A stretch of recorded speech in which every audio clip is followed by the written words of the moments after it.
I have some athlete recommendations in this space. Actually, this is the one thing I did write down about like this space. So I'll list them off because I think these are some good actionable takeaways. And what I'll do is I'll list them off, and you can poke holes in them, or if there's just any that are interesting, we can go into them.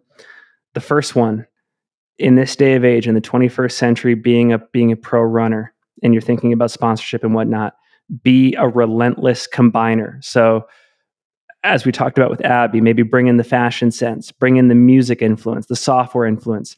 Think about your interests in other areas of life and try to merge them. Don't be one dimensional, be a Renaissance person. Number two, I know you'll love this one. Don't just build Instagram followings. Don't just build Twitter followings. Build email lists. If internet Armageddon happens tomorrow and everything blows up and the algorithms change or companies get shut down because of their relationships with China and Russia or something, the email list will always be there. Wait, can we go one by one and then go to number 3? Yes. Okay, so for the first one, yes. Completely agree. I surveyed this audience of listeners and now viewers to see what they do outside of running, right? Because nobody listening to this podcast just runs. Nobody, right? 0%. And what I found was 25% have kids, 70% hike. It's 55-45 in terms of the split between trail and road focus. 60% have dogs.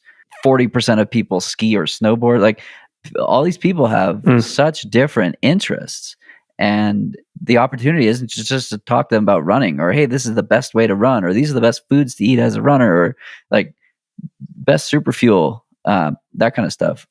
That's incredibly limiting, and it ends up being a competition between like finding attribution and different podcasts and different athletes and partners and whatnot.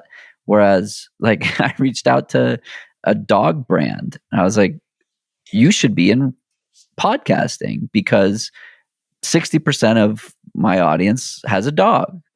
And these are the like intuitive, or not so intuitive thoughts that when you go a little more into the weeds, it's like a light bulb that's like, wow, that was so obvious. I can't even believe it. To your second point.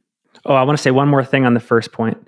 There's a great Naval Ravikant quote, who's famous in tech Twitter. He founded AngelList, all that kind of stuff. And he has a quote and he says, escape competition through authenticity. Nobody is better at being you than you. And when I talk about the combinatorics of like your design interests and your running interests, like that's unique. And like, you can't assume just because you think about something all day that everybody thinks the same way. In fact, people probably don't, and that's your superpower, and you should put that out into the world. And one thing I want to like flag here is the goal of partnering with a brand for the podcast is not to just like whore yourself out to a bunch of different companies. It's like, no, the goal is always, how do you, as you said, be your authentic self, make recommendations that are valid and organic and authentic. And we've talked at length about like the number of brands I've declined that came in, with a big dump truck of money trying to say, oh, we want to advertise on your podcast. It's like not that easy because it's all about trust, right? The people listening may or may not know me, and maybe they've heard, a handful of brands mentioned a handful of times, but like, if you get those products, you're going to like them. And if you don't, please let me know. But there's that trust that once you break it, it's gone. And it's really, really hard to get it initially. And it's really, really, really hard to get it back. Earned in drops, lost in buckets. I love that. Oh, wow. That's really good. Yeah, totally. And so to me, like I sit on both sides of the equation, right? I see the value of partnering with a creator or an athlete or whatever to like sell product, but it's also a way to connect with the people who are going to appreciate that product that they're buying. And so like when again, to talk about Freedom Solar or Tracksmith or whatever, like the experiences I have with these people and the people who are a part of the brand. Like I just had Colleen Clark, who's a regional sales manager at Freedom Solar, on the podcast.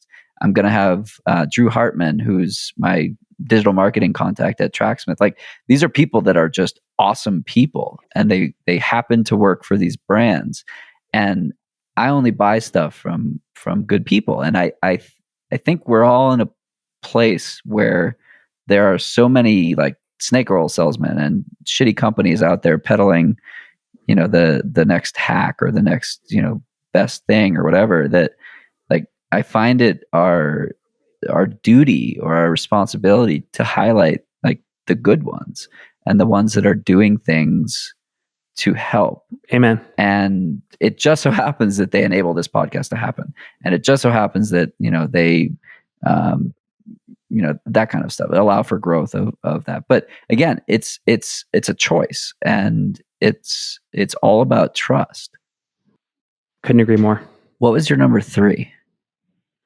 Well, 2 was the email list. Yeah. Do you want to talk about that more? So every so often, these tech companies will have power outages or their servers will go down, and somebody who makes their living on Instagram or TikTok or whatever is like, well, what am I going to do today? And is it coming back tomorrow? And like, will I be able to eat dinner next week?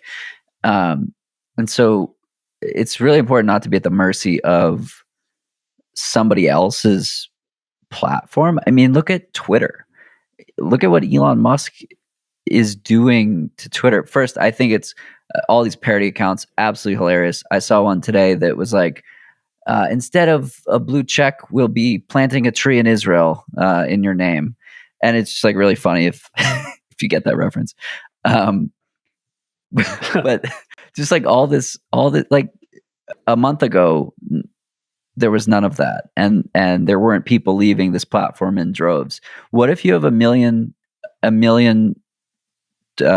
was going to say Twitterers, followers, and like that's what's paying your bills, like brands paying you to tweet, and all of a sudden it's gone. Like you have to insurance proof or foolproof all that from happening.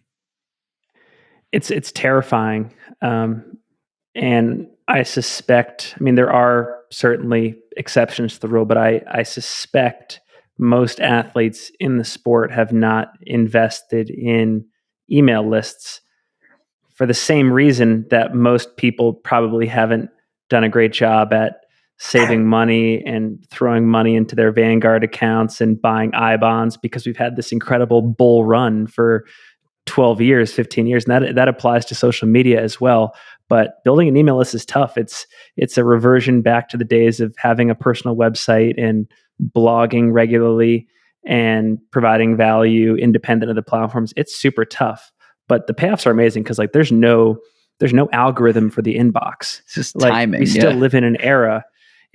We still live in an era where you could be Bill Gates, you could be Jim Walmsley, and if I send you an email, it's going to arrive at the top of your inbox, and you're going to at least see it. Now, granted, there are like filters and like spam filters and stuff like that, but it's much more cut and dry and straightforward than the machinations of Instagram and Twitter and whatnot. Yeah, completely agree. An athlete I want to call out is Kat Bradley. You've had her on the podcast. She just launched a podcast. She launched a newsletter. Matt Daniels is thinking in similar ways of Devin Yanko. How do I like future proof my current self? And so again, this is mostly speaking directly to athletes here who make a career of the sport. And I do know there are quite a lot that listen to this podcast, and it's the future proofing, right? It's like, how do you control your own destiny? Matt or Kat, we need Devin's name to rhyme as well, but those athletes could have 0 top performances ever again and be fine, because they've created a connection with their audience, and they're creating a continuous way to communicate with them. And whether that's a podcast, a newsletter, coaching, or some other method of back and forth,